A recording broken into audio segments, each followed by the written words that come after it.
No, because South Carolina was bad for most of the year. And 8-4 in the regular season is not really overachieving. Like, based on what they want to be and what they were talent-wise, I mean, I don't think that's crazy. I was pretty down, too, on Kentucky going into the year. I didn't like the Rich Gangarello hire, losing Cohen. I didn't trust Kentucky's offensive line. I thought they would be suspect. I thought they would take a step back. But South Carolina is probably a good number 2 in that context. But I will also say Tennessee overachieved in 2022, Matt Green. Year 2, still not where they want to be scholarship-wise. They didn't have a lot of talent on defense. The defense wasn't even close to being on the... They got to number 1 in the freaking country in year 2 under Josh Heupel. Like, when we talk about ahead of schedule... Yeah, but that was clearly a mistake. No, it wasn't a mistake because they were kicking the crap out of everyone they were playing. They had the best offense in college football when it was all said and done. Hendon Hooker, if he doesn't get hurt in the South Carolina game, he's probably a Heisman finalist. They're going to have 5 guys go in the first 3 rounds of the NFL draft. We might get 4 in the first round, 4 in the top 45, no matter what. Like, you look across the board, like Heupel had so many guys that it just exploded for him this past year. And to even be in the conversation in Athens, where it's like the game of the year for the Dogs in the regular season. Yeah, it didn't go your way, but like, this is year 2. Like, they don't have the dog. They were running out of corners. They were running out of safeties, Matt Green. The talent level on the defensive side of the ball is not anywhere close to where it needs to be. And I mean, there is so much talent in spring ball this week. Whoo! We got some linebackers, folks. Arian Carter, he's gonna be a dog. He's got that dog in him. And Evan Hobbs and some big transfers. Let's stay focused. Yeah, here sorry. now. I just I'm blacking out here a little bit. But I think it's fair. I think you have to throw in Tennessee as a team that overachieved based on the talent they actually had in the building. I think Heupel maximized having a pretty bad defense and still getting to number 1 in the country at one point in the year, still finishing as a top 7 team in the country at this point in his program development. That's an overachievement. 11 wins. No one had Tennessee at 11 wins before the year. No one. Their over-under was like 7.5. See, the 10-win regular season, though, I don't feel like it's that surprising.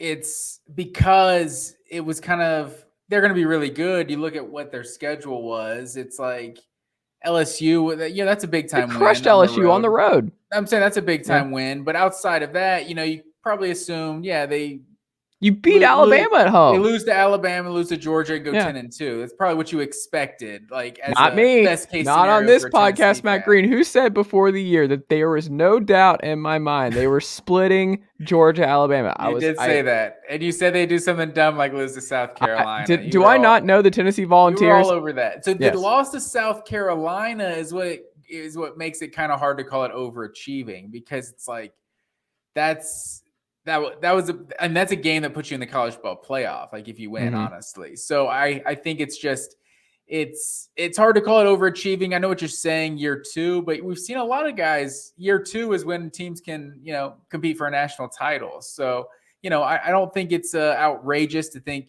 Tennessee from going where they are to, number 7 in the country was obviously a huge season. I just don't know if it's overachieving. Kind of makes it seem like it's not sustainable. Like, it's like you're not going to see like a continuous, like, this is who they are going into 2023. Like, that's how I feel more about Vanderbilt and South Carolina, where it's like they overachieved because they're not really this good, and they're going to probably take a step back in 2023. Like Tennessee, you could apply the same logic to Tennessee and say that they truly did overachieve, and they arrived like maybe a year before their recruiting and things like that were really ready, and maybe they go back to being an 8 or 9 win team next year. But doesn't necessarily mean Heupel isn't like a good coach or anything. Maybe they truly did overachieve in 2022. Yeah, I think 24 is the year I've got circled as where they have the best chance of making Atlanta and getting over that hump. I think when you get a lot of these defensive guys from this 2023 class that was super 5-star, 4-star defensive heavy, I think when you get more, like, you get 2 cycles of those guys across the defensive line, across the secondary, across the linebacking core. And then with the talent they have out wide and the running back room being, and then just Nico being a sophomore and his upside, I think that's when you're like, all right, this is when all the pieces come together for another deep CFP run. I think this year is kind of a step back, but I think it's less about like peak and what the program can be. And like, I think if the roster was stagnant and this was like what he had last year, I think was an overachievement, but the roster's gonna be different this year. Players come and go, you like transfers, recruiting. Like, I think based on the personnel that Heupel had just in 2022 and 2022 alone, I think it was an overachievement to win 11 games with that group. And I think there are a lot of coaches in college football that would not have been able to get 11 wins and beat Alabama and beat Clemson, and crush LSU on the road with the personnel that Josh Heupel had because of his scheme and because he's just a really good coach. And Tennessee got a lot of buy-in across the board. I think they played above their heads based on their talent level. I think, I think that's fair. Well, there you go. Look at that. Matt Green coming on board with the Tennessee overachievement.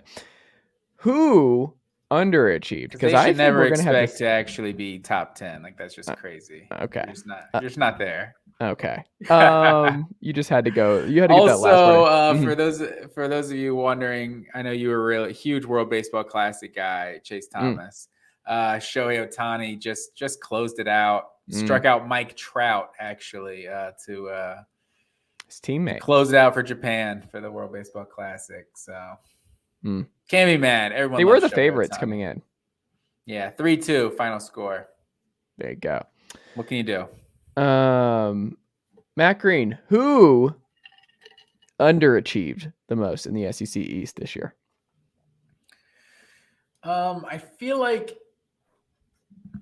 it's hard to say, right? Because Florida, it's year one of Billy Napier, but if this guy, Anthony Richardson, NFL scouts have been wrong before, but if this guy, Anthony Richardson, really was this generational